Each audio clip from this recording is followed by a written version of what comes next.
नमस्ते सम्पूर्ण श्रोताहरूलाई। आज हामी सुनौलो परिवार नेपाल मेरिस्टोप्स नेपालद्वारा सञ्चालित प्रजनन स्वास्थ्य सम्बन्धी पोडकास्टमा छौँ।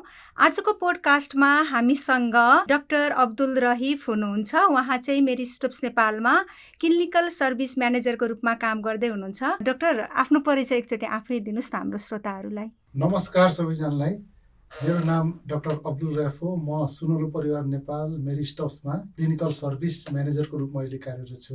हजुर डाक्टर, यहाँले भन्नुभयो नि मेरिस्टोप्स नेपालमा आबद्ध भएर काम गरिराखेको छु भनेर। कति वर्षदेखि काम गरिराख्नु भएको छ? मैले यहाँ काम गर्न थालेको एज अ क्लिनिकल सर्भिस म्यानेजरको रूपमा चाहिँ 2011 देखि हो। त्योभन्दा अगाडि चाहिँ म सेन्टरमा कार्यरत थिएँ एज अ सर्भिस प्रोभाइडरको रूपमा कार्यरत थिएँ। लगभग 10 वर्ष सर्भिस प्रोभिजनमा थिएँ म, 10-11 वर्ष। हजुर, भनेपछि यति लामो समयदेखि महिला स्वास्थ्यमा केन्द्रित रहेर यहाँले सेवा प्रदान गर्दै आउनु भएको छ हैन त? ल, अब हामीसँग डाक्टर हुनुहुन्छ। हामी यहाँसँग चाहिँ महिला स्वास्थ्य सम्बन्धीकै विभिन्न पक्षहरूमा कुराकानी गर्छौँ आज। अब खासमा आजको यो प्रोग्रामको उद्देश्य भनेको नै हाम्रो हजुर जस्तो एक्सपर्टहरूबाट हाम्रो श्रोताहरूलाई यौन तथा प्रजनन स्वास्थ्यमा अलिकति सचेतनामूलक केही सन्देशहरू दिन सक्छौँ कि भन्ने नै हो है। र यसैमा नै केन्द्रित रहेर यहाँसँग कुराकानी गर्नेछौँ हामी। डाक्टर साहब, पहिला चाहिँ भनिदिनुहोस् न, अब यो हामी प्रजनन स्वास्थ्य भन्छौँ होइन, यो प्रजनन स्वास्थ्य सम्बन्धीको सूचना र सेवा महिलाले लिनुपर्छ भन्ने कुरा चाहिँ कतिको महत्त्वपूर्ण छ? यो चाहिँ एउटा महत्त्वपूर्ण सेवा हो प्रजनन स्वास्थ्य, र सँगसँगै यो भित्र पर्ने विभिन्न कम्पोनेन्टहरू हुन्छ। त्यसको सेवा चाहिँ एउटा महिलाको लागि अत्यन्त महत्त्वपूर्ण सेवा हो यो। किनभने यसमा धेरै कुराहरू पर्छ, जस्तो महिनावारी सुरु हुँदादेखि र बन्द हुँदासम्मको सेवाहरू छ होइन। त्यहाँ हुने विभिन्न किसिमको हर्मोनको परिवर्तन हुँदाखेरि शारीरिक, मानसिक र जुन सामाजिक तवरमा जुन किसिमको विभिन्न किसिमको परिवर्तनहरू आइरहेको हुन्छ होइन, त्यो परिवर्तनलाई डिल गर्न होइन, त्यो परिवर्तनलाई चाहिँ कसरी डिल गर्ने होइन, त्यसको लागि चाहिँ यो सेवा एकदम महत्त्वपूर्ण हुन्छ। सँगसँगै गर्भवती हुँदाखेरिको सेवा होइन, डेलिभरीको सेवा यही भित्र पर्छ। सँगसँगै गर्भपतन, सुरक्षित रूपले गर्भपतन गर्ने कुराहरू, र सँगसँगै परिवार नियोजनको सेवा। यो सबै महिलाको विभिन्न उमेर अनुसार यो चाहिने सेवा हो, र यसले चाहिने शारीरिक, मानसिक र सामाजिक रूपले महिलालाई प्रभावित गर्छ। र सँगसँगै नयाँ जेनेरेसनलाई, अब डेलिभरी राम्रो सर्भिस भयो भने बच्चा पनि राम्रो हुन्छ होइन। नयाँ न्युबर्न बेबी राम्रो हुनुको अर्थ के हो त? जेनेरेसन नै राम्रो हुनु, फ्युचरमा हुनु नै एडल्ट हुने भन्नुको अर्थ यसले चाहिँ समग्र रूपमा चाहिँ सबैलाई नै प्रभावित गर्छ। यो प्रजनन स्वास्थ्य सेवाले, यो सर्भिसले राम्रो सर्भिस दिन सक्यो भने यसले सबैलाई नै प्रभावित पार्छ। हजुरले भन्दा चाहिँ अब प्रजनन स्वास्थ्य भन्ने बित्तिकै हामीले एउटा स्पेसिफिक कुनै एजको कुरा गर्दैनौँ। यो चाहिँ महिनावारी सुरु भएदेखि कुनै पनि महिलाको होइन, महिनावारी सुरु भएदेखि महिनावारी बन्द हुन्जेलसम्म महिलामा आउने समस्याहरूको बारेमा परामर्श दिनु, सूचना दिनु र सेवा लिनु भनौँ न उहाँहरूले, त्यो चाहिँ एकदमै महत्त्वपूर्ण छ भन्ने कुरा यहाँले भनिसक्नु भएको छ। अब यसमा यहाँले यही कुरा गर्दाखेरि एउटा सुरक्षित गर्भपतनको कुरा पनि जोड्नु भएको थियो होइन। अहिले चाहिँ के ट्रेन्ड देखिरहेको छ भने महिनावारी रोकिन्छ, यो हामी अनिश्चित गर्भधारणको कुरा गरौँ न अहिले होइन, नचाहेको गर्भ, त्यसमा अब महिलाको महिनावारी रोकिन्छ, चाहेको छैन, एकदम डर हुन्छ होइन, ल आफू रेडी पनि छैन। अब यो अवस्थामा महिलाले पक्कै पनि सुरक्षित गर्भपतन सेवा कहाँ मिल्छ होला, मैले कहाँ लिने होला भनेर उहाँले खोजिराख्नु भएको हुन्छ होइन, सुरक्षित ठाउँ। त्यस्तो अवस्थामा उहाँहरू आत्तिएर चाहिँ महिनावारी रोकिने बित्तिकै नै तुरुन्तै सर्भिस सेन्टर पुगेको पनि देखिएको छ होइन। अब अलिक एकदमै सानो साइजको पनि गर्भलाई गर्भपतन गराउनलाई अलिकति अप्ठ्यारो हुन्छ अथवा जोखिम हुन सक्छ भन्ने पनि हामीले सुनेका छौँ। त्यसको बारेमा पनि बताइदिनुहोस् न, स्मल साइज प्रेग्नेन्सी भनेको के हो र यो अवस्थामा गर्भपतन गराउनु किन जोखिमपूर्ण छ, यो बारेमा बताइदिनुहोस् न हाम्रो श्रोताहरूलाई। अहिले अलिकति कस्तो भने महिना रोकिन साथै 1 दिन 2 दिन अलिकति पर सर्न साथै सुरक्षित गर्भपतनको लागि आउने हामीले पनि पाएका छौँ होइन। हाम्रो सेन्टरहरूमा अथवा हस्पिटलहरूमा चाँडै गएको भेटिएको छ। त्यो बेलामा के हुन्छ भने अप्ठ्यारो के पर्छ भने सर्भिस प्रोभाइडरलाई अल्ट्रासाउन्ड गऱ्यो, अल्ट्रासाउन्ड नदेखिन सक्छ, सानो हुन्छ होइन, फिटस धेरै नै सानो भइरहेको हुन्छ, नदेखिन सक्छ र डायग्नोसिस गर्न गाह्रो हुन्छ प्रेग्नेन्सी कहाँ छ। कहिलेकाहीँ ट्युबमा बसेको हुन्छ, जसलाई हामी एक्टोपिक भन्छौँ होइन, त्यो ट्युबमा बस्नु भनेको एक किसिमको कम्प्लिकेसनै हो, त्यो पत्ता लगाउनु गाह्रो हुन्छ। र अर्को कुरा एबर्सन गरे पनि त्यो सानो भएको, धेरै नै सानो भएको हुनाले त्यो भ्याकुमबाट त्यो आउँदैन बाहिर, त्यो हुँदाखेरि फेलियर हुने चान्स र रिपिट गर्नु पनि चान्स हुन्छ। अब रिपिट गर्दाखेरि त अलिकति अप्ठ्यारै हो नि होइन, एउटा काम एकचोटि गर्ने काम दुईचोटि गर्दाखेरि अब त्यो के भने सर्भिस दिनेको पनि त्यसमा कुनै प्रब्लम दोष होइन, त्यो खास के हो भने आउँदै नआएको हो कि सानो भएर त्यो क्यानुला राख्दाखेरि त्यो आउँदैन सानो भएको हुनाले। त्यसैले राम्रो सल्लाह, हाम्रो सल्लाह के दिन्छौँ भने हाम्रो यो सानो रोकिन साथ आउनुभन्दा कम्तीमा हप्ता दिन होइन, महिनावारी रोकिसकेपछि महिनावारीको डेट क्रस भएको एटलिस्ट 1 विक पर्खेर आउनुभयो भने त्यो सर्भिस पनि राम्रो पाउनुहुन्छ, डायग्नोसिस पनि क्लियर हुन्छ, इक्टोपिक होइन, नर्मल प्रेग्नेन्सी हो कि एबनर्मल प्रेग्नेन्सी हो कि होइन। अरू पनि विभिन्न हुन्छ नि त, मोलार प्रेग्नेन्सीहरू पत्ता लगाउन सकिन्छ होइन, भिडियो एक्सरे गरेर अल्ट्रासाउन्ड गरेर त्यो कन्फर्म भएपछि गरेको चाहिँ सबभन्दा राम्रो। हप्ता दिन क्रस गरेपछि चाहिँ सुरक्षित गर्भपतनको सेवा लिन आउनुभएको राम्रो। हजुर, पक्कै पनि हाम्रो श्रोताहरूले बुझ्नु पनि भयो होला होइन, महिनावारी रोकिने बित्तिकै भन्दा पनि 1 हप्तापछि स्वास्थ्य संस्थामा जाँदा चाहिँ राम्रो हुने रहेछ। अब यसमा अहिले के पनि देखिया छ भने यहीसँग जोडिएको अर्को कुरा डाक्टर, जस्तो अब कतिजनाले अब अनिश्चित गर्भधारण भएको हुन्छ, अनि अब कहाँ जाने होला, स्वास्थ्य संस्थामा जाँदाखेरि कसैले देख्ने हो कि थाहा पाउने हो कि होइन, कहाँ स्वास्थ्य संस्था गइराख्नु, म त घरमा नै औषधि किनेर खान्छु भनेर नजाचिकन त्यत्तिकै औषधि खाने प्रचलन पनि बढेको पाइएको छ। र यसबारेमा चाहिँ यहाँले के भन्नुहुन्छ, बताइदिनुहोस् न। हो त्यो चाहिँ हो, यो अब कहिलेकाहीँ के हुन्छ गाह्रो हुन्छ होइन, थाहा नहुनसक्छ, बिकज इन्फर्मेसनको कारणले, सूचना नपाएर पनि हुनसक्छ, या विभिन्न कारणवश हस्पिटलमा जान अलिकति अप्ठ्यारो मान्ने अवस्था हुनसक्छ होइन। त्यो अवस्थामा सुरक्षित रूपले यो सेवा लिनलाई चाहिँ हामीसँग एउटा पनि छ, कन्ट्याक्ट सेन्टर, मेरिस्टको कन्ट्याक्ट सेन्टर छ 1143 नम्बर, पैसा नलाग्ने नम्बरमा कल गरेर तपाईँले सोध्न सक्नुहुन्छ। त्यस्तो अवस्था हो भने के गर्ने तपाईँ प्रेग्नेन्सीलाई कसरी सुरक्षित रूपले होइन टर्मिनेट गर्ने, कसरी यसलाई डिल गर्ने भन्ने कुराहरू त्यहाँ पनि सोध्न सकिन्छ। र अर्को कुरा सेन्टरहरू पनि आउनुभयो भने तपाईँलाई चाहिँ पूर्ण गोपनीयता मेन्टेन गरेर, तपाईँहरूको कन्फिडेन्सियालिटी मेन्टेन गरेर सेवा तपाईँले लिन सक्नुहुन्छ। नजिकैको मेरिस्टोप सेन्टरमा गएर उचित परामर्श लिएर यहाँहरूले सेवा लिनुभयो भने सुरक्षित गर्भपतनको चाहिँ पक्कै पनि यहाँहरूलाई फाइदा नै हुन्छ यहाँहरूको स्वास्थ्यमा भन्ने कुरा डाक्टरले भनिसक्नु भएको छ। र डाक्टरले भनेको कुरालाई एकचोटि मैले दोहोऱ्याउन चाहेँ, 1143 इट्स फ्री भन्थ्यौँ नि हामी होइन डाक्टर, त्यही 1143 नम्बर छ हाम्रो, नम्बर 4 समाधान 1000। यहाँहरूले पनि कल गर्न सक्नुहुन्छ हेल्पलाइनमा। हरेक दिन बिहान 7 बजीदेखि रातिको 12 बजीसम्म हाम्रो हेल्पलाइन सञ्चालनमा रहनेछ। डाक्टर, अब कुराकानीकै क्रममा हामी परामर्शको कुरा पनि गर्दैछौँ, सेवाको कुरा पनि गर्दैछौँ, र यो छ नि अब हामीले परामर्शको कुरा अगाडि नै स्वास्थ्यकर्मीको चाहिँ परामर्श लिने, अनि मात्र सेवा लिने, अनि सुरक्षित ठाउँमा जाने, यो सब कुरा भनिरहेका छौँ नि त सुरक्षित गर्भपतनका लागि।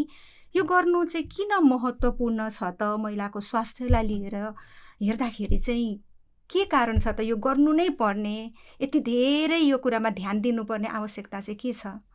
अब गर्भपतन भन्न साथै सुरक्षित र असुरक्षित हुन्छ, दुई किसिमले हुनसक्छ होइन। असुरक्षित गर्दाखेरिको कम्प्लिकेसनहरू छ, विभिन्न कम्प्लिकेसन छ होइन।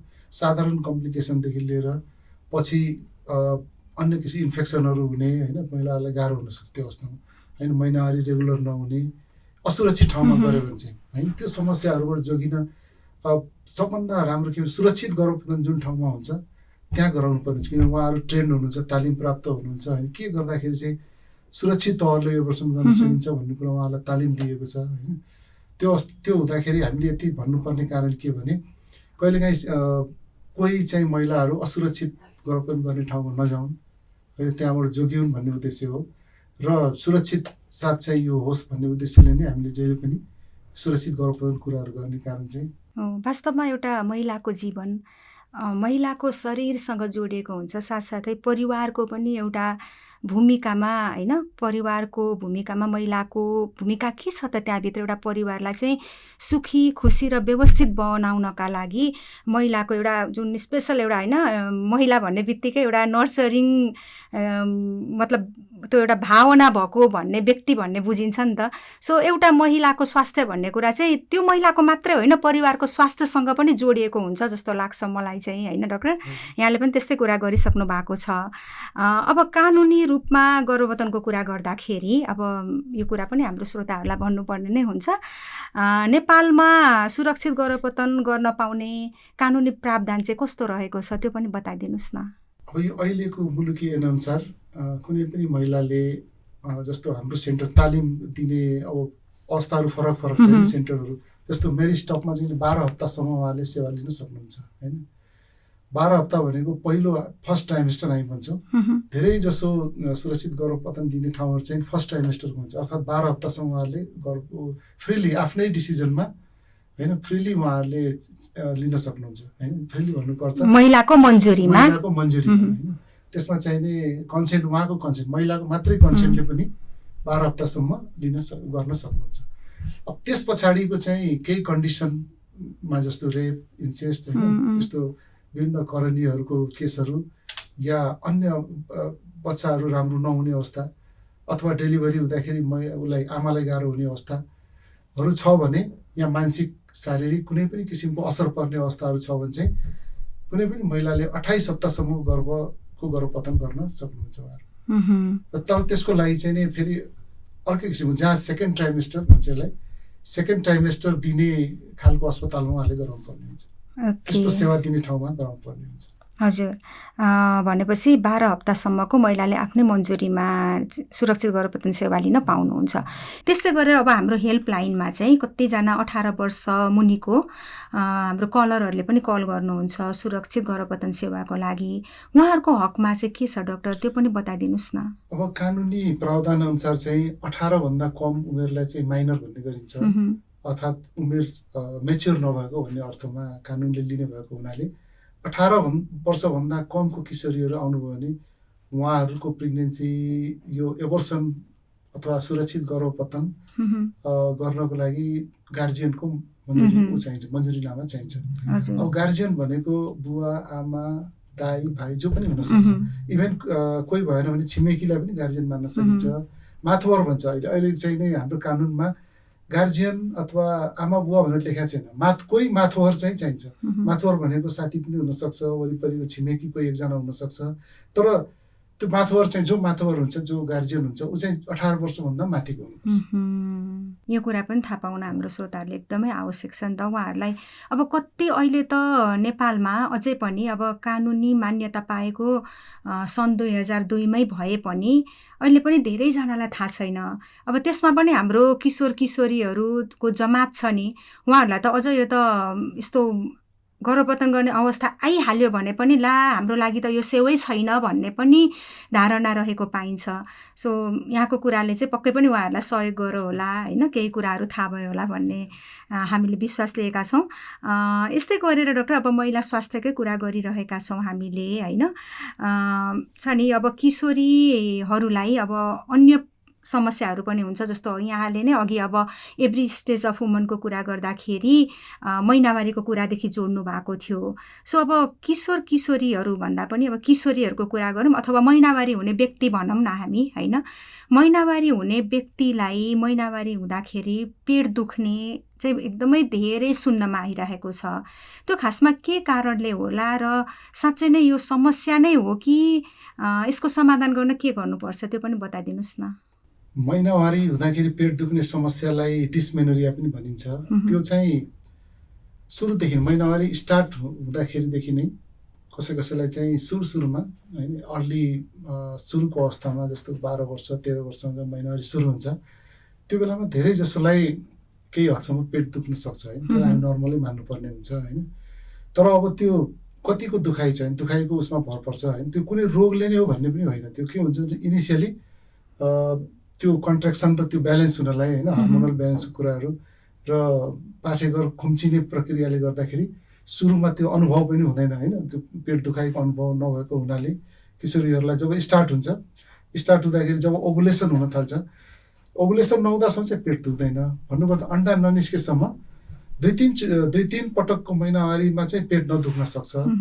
तर जब ओभुलेसन सुरु हुन्छ, ओभुलेसन भनेको अन्डा निस्किने प्रक्रिया होइन, जब अन्डा पेटमा निस्किन थाल्छ त्यसपछि सुरुको अवस्थामा केही हदसम्म पेट दुख्नु सामान्य मानिन्छ। र त्यही पनि अब धेरै दुख्यो भने त अब त्यसको लागि केही होइन, केही उपचारहरू गर्नुपर्ने हुन्छ, केही सरसल्लाह लिनुपर्ने हुन्छ, के गर्ने कसरी यसलाई होइन हट वाटर ब्यागदेखि लिकन सकेसम्म नर्मली त्यसलाई म्यानेज गर्ने कोसिस गर्नुपर्छ। भएन भने चाहिँ पेनकिलर, साधारण पेनकिलरहरू खानुपर्ने पनि अवस्था आउनसक्छ होइन। र डाइटमा ध्यान दिनुपर्छ होइन, एक्सर्साइजहरू पनि रेकमेन्ड गरिन्छ होइन, सर्टेन एक्सर्साइजहरू गरे पनि धेरै हदसम्म दुखाइ कम हुन्छ। र त्यो रोगले नै हो भन्न सकिँदैन। तर अब पछि आएर त्यस्तो दुख्ने प्रक्रिया रेगुलर छ र अब त्यो कम भएको छैन, बढ्दै गएको छ पहिलेभन्दा भने चाहिँ यो कुनै कन्डिसनहरूले पनि हुनसक्छ होइन, पछिको उमेरमा त्यस्तो हुनसक्छ। त्यो चाहिँ जाँचेर मात्र भन्न सकिन्छ के कन्डिसन हो भनेपछि। पटक पटक महिनावारीमा दुखाइ भइराख्ने किशोरीहरूले एकचोटि जचाउँदा चाहिँ राम्रो हुन्छ भन्नु नै। हजुर, र यो सम्बन्धी थप जानकारीको लागि उहाँहरूले 1143 फोन गर्न सकिहाल्नुहुन्छ। नम्बर 4 समाधान 1000। त्यस्तै गरेर डाक्टर, अब महिनावारीको सुरुवाती प्रक्रियाको कुरा गर्दाखेरि महिनावारीकै कुरा गऱ्यौँ हामीले। अब हाम्रो यो हुन्छ नि एभ्री स्टेज अफ वुमन भन्ने बित्तिकै हामी मेनोपोजसम्मको कुरा गर्छौँ है। जस्तो यसमा अब मेनोपोजको कुरा, महिनावारी बन्द हुने बेलाको, अझ यसलाई रजोनिवृत्ति पनि भन्छ, यो बेलाको महिलामा हुने समस्याहरूको बारेमा चाहिँ त्यति खुलेर चर्चा गरेको सुनिँदैन है मिडियाहरूमा पनि। अनि हामी जता जाँदा पनि महिनावारीको कुरा चाहिँ एकदमै धेरै आइराखेको हुन्छ, महिनावारी सरसफाइको कुराहरू आएको हुन्छ, दुखा व्यवस्थापनको कुराहरू आइराखेको हुन्छ। तर उमेर ढल्किँदै जाँदाखेरि जुन त्यो मेनोपोजको स्टेजमा एउटा महिला पुग्छ नि, त्यो बेलामा हुने शारीरिक परिवर्तनले महिलालाई कति धेरै समस्या पारिराखेको हुन्छ नि, त्यसको बारेमा पनि बताइदिनुहोस् न। त्यो मेनोपोज के हो, त्यतिखेर कस्ता खालका लक्षणहरू देखिन्छ, व्यवस्थापन कसरी गर्नुपर्छ? केही अगाडिसम्म केही वर्ष भनौँ न, 3-4 वर्ष अगाडिसम्म मेनोपोजको त्यति डिस्कसन पनि हुन्थेन होइन, सर्कलमा सेन्टरहरूले त्यति यसको सेवा त्यति फ्रिली प्रोभाइड पनि गरेका थिएनन् होइन। यो अलि अगाडिसम्म 4-5 वर्ष अगाडिसम्म यसलाई नर्मल मानिन्थ्यो। उमेर हुँदै गयो, 45-50 पुगेपछि त अलिकति त्यो हुन्छ नै भन्ने सेन्समा यसलाई कसरी म्यानेज गर्ने, लाइफस्टाइल कसरी नर्मल बनाउने भन्नेमा अलि भनौँ न त्यति अब अलि अगाडि, धेरै अगाडि कुरा भनौँ न, त्यति फोकस पुगेको थिएन। सर्टेन ठाउँमा त थियो होइन, तर त्यस्तो कम्युनिटीमा पुगिसकेको थिएन, हुन्छ नै भन्ने थियो। तर अहिले के भएको छ भने अहिले केही वर्षदेखि चाहिँ यसमा ध्यान दिन थालिएको छ। र यो मेनोपोज के हो भने रजोनिवृत्ति पनि भन्छौँ।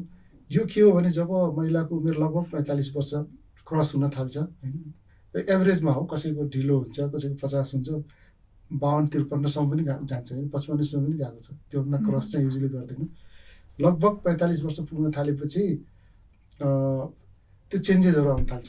त्योभन्दा अगाडिदेखि पनि कसैलाई प्री मेनोपोज भन्छ। प्री मेनोपोज चाहिँ 45 भन्दा अगाडिदेखि नै आउन थाल्छ, लगभग कसैलाई 35 वर्ष 38 वर्ष।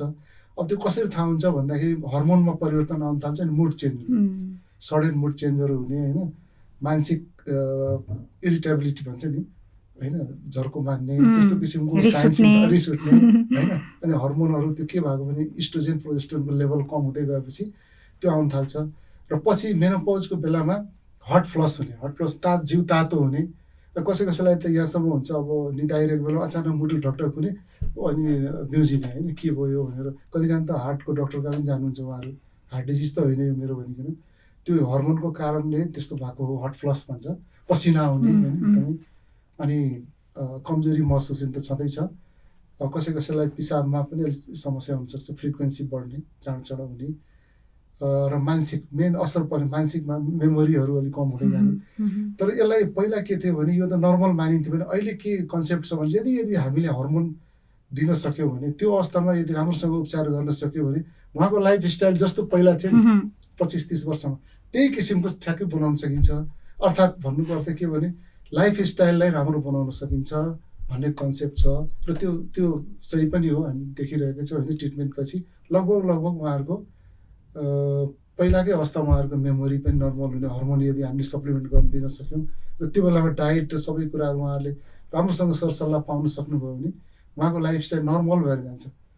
45 मा पनि उहाँहरूको नर्मल 45-50सम्ममा होइन यो भनौँ न मेन्टेन गर्न सक्यो भने त्यो बेलामा नर्मलै किसिमको हुनसक्छ। भनेपछि हरेक समस्याको समाधान छ, तर अहिले पनि हाम्रो समुदायमा छ नि यो सम्बन्धी जनचेतनाको कमीले गर्दाखेरि अझै पनि धेरै यो स्टेजमा पुगेको महिलाहरूले आफ्नो शरीर चाहिँ एउटा अप्ठ्यारो परिस्थितिबाट बिताइराख्नु भएको छ है। डाक्टरले त्यो कुरा गरिराख्दा मैले सम्झेँ कि मेरो पनि एउटा कल आएको थियो आफन्तको। त्यसमा के थियो भने उहाँको चाहिँ यही मेनोपोज स्टेजमै हुनुहुँदो रहेछ। अनि अब रिस उठ्ने, झनक्क रिसाउने होइन कुनै पनि कारण बिना, अनि एक्कासी अब चिसो चिसो मौसममा पनि शरीर रनक्क भएर आउने। अनि छोराछोरीले चाहिँ लौ मेरो आमालाई त साइकेट्रिक प्रब्लम भएछ भनेर डक्टरकोमा लानुभएको भन्ने कुरा सुनेको थियो कि। अब चाहिएको एउटा भयो अर्को होइन त। त्यही भएर खासमा उमेर अनुसारको महिलाको शरीरमा उमेर सँगसँगै हुने परिवर्तन अनुसारका समस्याहरू कस्ता कस्ता हुन्छन् त, त्यसको व्यवस्थापन कसरी गर्न सकिन्छ भन्ने कुरा चाहिँ सबैले नै जान्न आवश्यक छ र जानेको व्यक्तिले पनि अर्को व्यक्तिलाई यस्ता कुराहरू सिकाउनु पर्छ, किनभने यिनै कुराले नै हाम्रो जीवनलाई सहज बनाउने हो। अब अलिकति अब त्यही हामी आज एभ्री स्टेज अफ वुमनकै कुरा गरिरहेका छौँ र अहिले चाहिँ नेपालमा जल्दो बल्दो टपिक भनौँ न अहिले महिलाको स्वास्थ्यमा हामीले काम गरिराखेको यो सेवा लिनै पर्ने भन्ने चाहिँ सर्भाइकल क्यान्सर स्क्रिनिङको कुराहरू आउँछ होइन। पाठेघरको मुखको सम्भावित क्यान्सर रोकथाम र यो के हो होइन, पाठेघरको मुखमा हुने क्यान्सर के हो र यो किन महिलामा हुन्छ, यसको बारेमा पनि बताइदिनुहोस् न।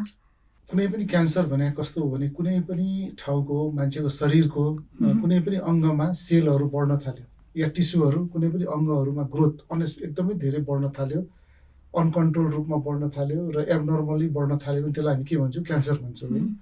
र पाठेघर मुखको क्यान्सर पनि त्यस्तै क्यान्सर हो र यसको मुख्य कारण चाहिँ एक किसिमको भाइरस हो, त्यसलाई हामी ह्युमेन पेपिलोमा भाइरस भन्छौँ, HPV भन्छौँ। सानो भाइरस हुन्छ र त्यो भाइरस चाहिँ युजुअली चाहिने यौन सम्पर्कबाट होइन, यौन सम्बन्धबाट एकअर्कामा सर्न सक्छ होइन, मेलबाट फिमेलमा, फिमेलबाट मेलमा होइन, यो सर्न सक्ने भाइरस हो। र यो भाइरसको कारणले यो हुन्छ र युजुअली के देखिएको छ भने अब STIको पनि यसमा ठुलो रोल हुन्छ। अन्य यौन सङ्क्रमणहरू जसलाई हुन्छ उसलाई चाहिँ HPV हुने सम्भावना पनि बढी हुन्छ होइन। भन्नुको अर्थ अरू यौन रोगसँग पनि यो सम्बन्धित छ। जस्तो HIV अथवा अन्य रोग छ भने क्यान्सर हुने सम्भावना झन् बढी हुन्छ होइन, अन्य STI भएको मान्छेले होइन। अब र यो HPV भाइरस मात्रै छ भने कहिलेकाहीँ के हुन्छ भने बडी इम्युनिटी राम्रो छ भने बडी इम्युनिटीको कारणले नहुन पनि सक्छ होइन, बडी इम्युनिटीले त्यो भाइरसलाई निकालिदिनु पनि सक्छ। शरीरमा भएको प्रतिरक्षात्मक सिस्टम भनौँ न होइन, प्रतिरक्षात्मक इम्युनिटी हुन्छ, शरीरको जुन प्रतिरक्षा प्रणाली हुन्छ त्यसलाई निकालिदिन सक्छ त्यो भाइरसले। तर त्यो चाहिँ कन्फर्म चाहिँ हुनुपर्छ, यो भाइरस चाहिँ निस्कियो निस्केन या अझै पनि यो भाइरस छ भन्नको लागि अब यो धेरै अब यसको सबभन्दा राम्रो उपाय भनेको टेस्ट गर्नुपर्ने हुन्छ र यसको टेस्टहरू चाहिँ पत्ता लगाउने। र यो भाइरस एकदमै बिस्तारै बढ्ने भएको हुनाले महिलालाई फिल नहुन सक्छ, कुनै पनि साइन सिम्पटम नआउन सक्छ होइन। र यो जहिले पनि रिस्क हुने भनेको 30 वर्ष पछाडि हो, 30 वर्षभन्दा अगाडिको महिलालाई खासै रिस्क हुँदैन, किनभने यो एकदमै यस्तो स्लो ग्रोइङ हुन्छ कि यो HPV भाइरस यो इन्फेक्सन भएको पनि भएदेखि क्यान्सर हुने स्टेजसम्म पुग्न लगभग 15 वर्ष लाग्छ होइन। इन्फेक्सन आज भयो भने लगभग 15 वर्ष भनेपछि उहाँहरूको सम्बन्ध भएको डेटबाट हेर्नु 30 वर्षभन्दा अगाडि चाहिँ यो क्यान्सर मिनिमम एकदमै HIV हुनेहरूलाई हुनसक्छ 25-26 वर्षमा र अरूलाई 30 वर्षभन्दा अगाडि यो क्यान्सर हुँदैन। र युजुअली हुने उमेर भनेको 35 देखि 45 वर्षमा यो डायग्नोज हुन्छ सर्भाइकल क्यान्सर, तर त्यो बेलासम्म ढिलो भइसकेको हुन्छ। त्यसैले के सल्लाह दिन्छ भने अब तपाईँले सुन्नुभयो होला सरकारी तौरमा पनि MSIले पनि भनिरहेको हुन्छ जहिले हरेक महिलाले 30 वर्षपछि यसको HPV भाइरस छ छैन अथवा परिवर्तन नै गरिसकेका छ कि क्यान्सर पो सुरु हुन लागिसकेका छ कि प्री क्यान्सर भन्छ, त्यो बेलासम्म हामीले उपचार गर्न सक्छौँ। त्यो अवस्था पत्ता लगाउन यसको टेस्टहरू गर्नुपर्ने हुन्छ होइन। र यो मेरिस्टममा पनि यसको टेस्टहरू उपलब्ध छ र यो कमन भाइरस भएको हुनाले यो टेस्ट गर्ने हो भने धेरैलाई नै यौन सम्बन्ध भइसकेपछि यो पोजिटिभ हुने सम्भावना धेरै नै हुन्छ। धेरै यदि अगाडि 30 वर्षभन्दा अगाडि गर्ने भने धेरैको पोजिटिभ देखिन सक्छ, तर 30 वर्षसम्म कतिपयको शरीरबाट निस्किसकेको हुन्छ निस्क्यो भने त ठिक छ, तर पर्सिस्टेन्ट हामी के भन्छौँ, पर्सिस्टेन्ट एचपिभी रहिरहने एचपिभी चाहिँ क्यान्सरको कारण हो। त्यो चाहिँ मेन क्यान्सरको कारण हो। त्यसैले कसरी पत्ता लगाउने त भाइरस भन्दाखेरि टेस्ट हुन्छ एउटा एचपिभी डिएनए टेस्ट। त्यो गऱ्यो भने सबै महिलाले गर्यो भने 3 वर्ष 5 वर्ष, अब आज टेस्ट गऱ्यो भने लगभग 5 वर्षलाई ढुक्क हुन्छ। हजुर डाक्टर, यसमा मैले सुनेको अब कहाँसम्म सत्य हो के हो, महिलाहरूलाई एचपिभी डिएनए टेस्ट चाहिँ 25 वर्ष उमेरदेखि माथि गर्दा पनि हुन्छ, जसले गर्दाखेरि चाहिँ अघि हजुरले भन्नुभएको थियो नि यौन सञ्चारित रोगबाट सङ्क्रमित महिलाहरू चाहिँ यसको जोखिममा पर्न सक्ने सम्भावना भएको हुनाले चाहिँ 25 भन्दा अगाडि पनि जाँच्न मिल्छ भन्ने पनि सुन्नमा आएको छ नि। 25 वर्षभन्दा अगाडि युजली हामी सल्लाह दिँदैनौँ, किनभने यो भाइरस कमन भाइरस भएको हुनाले धेरै जसोमा पोजिटिभ आइदिन्छ र एक किसिमको के हुन्छ समाजमा थ्रेटनिङ हुन्छ, जबकि त्यो बेला कुनै रिस्क हुँदैन। भाइरस भए तापनि 25 वर्षभन्दा अगाडि भाइरस भए तापनि क्यान्सर हुने रिस्क हुँदैन। र त्यो भाइरस कस्तो हुन्छ भने त्यो आफै पनि शरीरले निकाल्ने भएको हुनाले युजली के सल्लाह दिन्छ भने 30 वर्षसम्म पर्खिन सल्लाह दिन्छ र 30 वर्ष पछाडि टेस्ट गर्ने सल्लाह दिन्छ। तर एक्सेप्सन छ यसको, कसैको इम्युनिटी एकदमै कम छ, जस्तो एचआइभी छ, कसैलाई एचआइभी एड्स छ मानौँ होइन, अथवा कुनै यस्तो रोग छ जुनमा चाहिँ शरीरको प्रतिरक्षा प्रणाली एकदमै कमजोर छ भने त्यस्तोलाई चाहिँ 25 वर्षदेखि सल्लाह दिन्छ यो टेस्ट गर्नु। 25 वर्षदेखि गरे हुन्छ, तर नर्मल महिलाहरूले चाहिँ 30 वर्ष पछाडि गरे हुन्छ। हजुर भनेपछि यो सर्भाइकल क्यान्सर यानि कि पाठेघरको मुखको क्यान्सर चाहिँ अगाडि नै पत्ता लगाएर रोकथाम गर्न सकिने रहेछ होइन। डाक्टर, एकचोटि समग्रमा यो रोकथाम गर्ने तरिका पनि बताइदिनुहोस् न, कसरी रोकथाम गर्न सकिन्छ? अब यो भाइरसको सङ्क्रमणबाट यो सर्भाइकल क्यान्सर हुन्छ भन्ने जुन हामीले छलफल गऱ्यौँ होइन भर्खरै, अब भाइरसलाई हामीले सुरुमा रोक्न सकिन्छ, प्राइमेरी प्रिभेन्सन पनि भन्छौँ हामीहरू, प्राथमिक बचाव भनौँ न। त्यो भनेको के हो भने भ्याक्सिन लाउन सकिन्छ, जुन अहिले होइन सरकारी उसबाट पनि होइन सूचना दिएको सरकारी निकायबाट पनि यो प्रदान भइरहेको छ। र सँगसँगै मेरी स्टप्समा पनि यसको सुविधा छ, भ्याक्सिन उपलब्ध छ।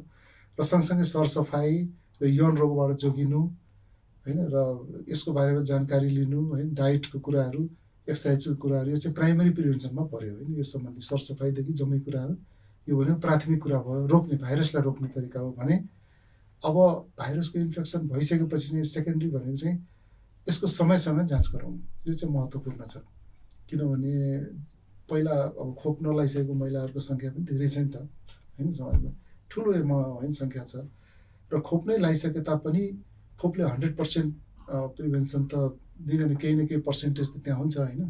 र भाइरसको टाइपहरू पनि फरक फरक भएको हुनाले लाइसकेको महिलाहरूले पनि हरेक 3 देखि 5 वर्षमा यो टेस्टहरू गराएको राम्रो हो। छ कि छैन त मलाई त्यो इन्फेक्सन भनेर पत्ता लगाउनलाई एचपिभी डिएनए टेस्ट अथवा भिआइए चाहिने, त्यसपछि दुइटै सँगसँगै गरिन्छ, एचपिभी डिएनए र भिआइए टेस्ट हुन्छ र प्यापिस्मियर टेस्ट हुन्छ। 3 किसिमको टेस्ट हुन्छ, जसमध्ये सबभन्दा सेन्सिटिभ र सबभन्दा भनौँ न पत्ता लगाउन सक्ने भन्छ नि, त्यसको सेन्सिटिभिटी बढी भएको चाहिँ भाइरसलाई पत्ता लगाउनमा चाहिँ सबभन्दा राम्रो टेस्ट चाहिँ एचपिभी डिएनए टेस्ट हो। त्यो चाहिँ समयसम्म 3 देखि 5 वर्षमा जचाउनलाई सल्लाह दिन्छ। यो जचाइरहने महिलाहरूलाई चाहिँ यो सर्भाइकल क्यान्सर लाग्नु धेरै अगाडि 10 वर्ष 12 वर्ष अगाडि नै पत्ता लाग्छ। पत्ता लगाएर यदि भाइरस छ भने उपचार पनि सम्भव छ। उपचार पनि सम्भव छ। हजुर, यो उपचारको प्रक्रिया मेरी स्टप्समा पनि उपलब्ध छ? यो हाम्रो सेन्टरहरूमा होइन, विभिन्न सेन्टरहरूमा, सर्टेन सेन्टरहरूमा यो छ। यो चाहिँ अब मानव भाइरस पत्ता लगायो, इन्फेक्सन छ भने हामीलाई पत्ता लगाएर त्यो इन्फेक्सन 30 वर्ष पछाडिको महिलाको उमेर छ र भाइरसको इन्फेक्सन पनि पत्ता लाग्यो एचपिभी डिएनएबाट, र त्यहाँ प्री क्यान्सर चेन्जेस पनि आउन थालिसक्यो भने चाहिँ एक किसिमको सेक्ने प्रविधि, हामी त्यसलाई थर्मल एब्लेसन पनि भन्छौँ। त्यो धेरै लाग्दैन, 20 सेकेन्डदेखि 30 सेकेन्ड मात्रै त्यो एउटा प्रोब हुन्छ, त्यहाँ पाठेघरको मुखमा राखिदियो भने त्यो भाइरसहरू सबै मर्ने र भाइरसहरूलाई त्यहाँबाट हामी हटाउन सक्छौँ। र सँगसँगै कुनै क्यान्सर सुरुवात हुन लागेको क्यान्सरलाई पनि उसले त्यहाँ क्लियर गरिदिन सक्छ। क्यान्सर नभएको प्री क्यान्सर, किनभने हामी अघि भन्यौँ यो क्यान्सर भनेको एकदम बिस्तारै बढ्ने क्यान्सर, तुरुन्तै बढ्ने क्यान्सर भयो बेग्लै कुरो, स्लो बढ्ने भएको हुनाले त्यहाँ अहिले प्री क्यान्सर अवस्था हुन्छ, यसको लामो समय वर्षौँ रहन्छ प्री क्यान्सरमा। त्यो अवस्थामा थर्मल एब्लेसन गरिदियो भने क्यान्सर उपचार सम्भव छ भएर जान्छ र उपचार सम्भव छ।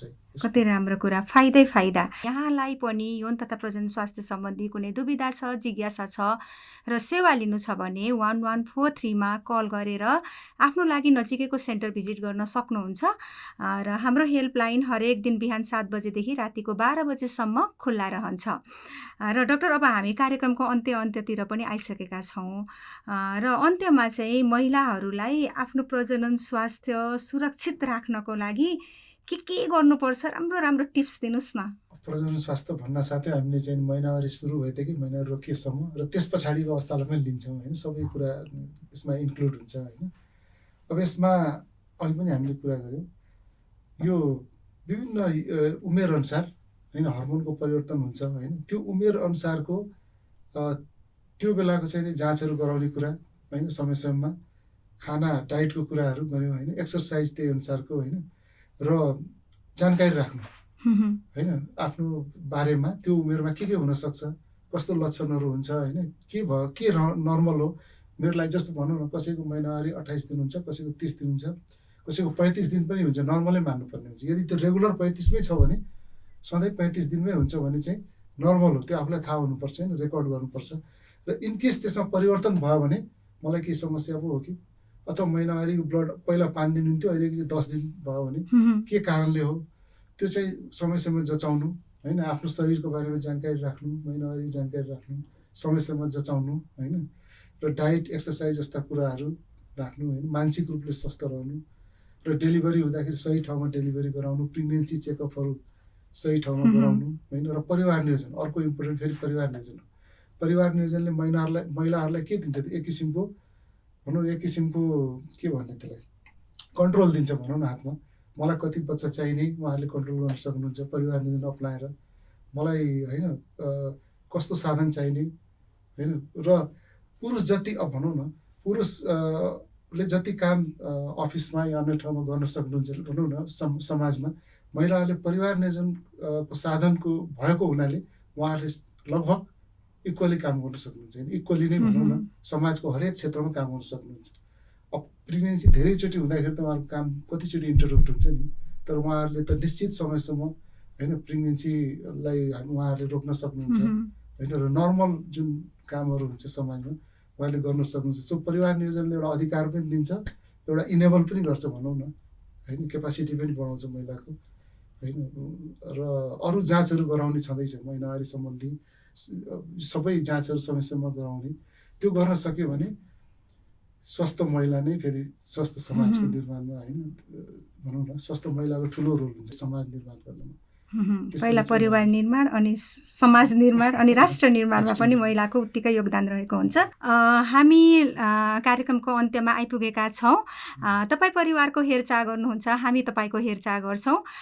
यदि तपाईँलाई प्रजनन स्वास्थ्य सम्बन्धी कुनै जिज्ञासा, खुल्दुली सेवा चाहिएको छ भने 1143 1143 मा कल गर्नुहोला। हाम्रो हेल्पलाइन हरेक दिन बिहान 7 बजेदेखि रातिको 12 बजेसम्म खुल्ला रहनेछ र तपाईँको नजिकैमा हाम्रो 16वटा जिल्लामा 19वटा मेरी स्टोप्सका सेन्टरहरू रहेका छन्। साथसाथै हामीसँग एमएस लेडिजहरू पनि गाउँ-गाउँमा गएर ठाउँ-ठाउँमा गएर सेवा दिइराख्नु भएको छ। हामी घुम्ती वन्ध्याकरण शिविरबाट पनि सेवा सञ्चालन गरिरहेका छौँ।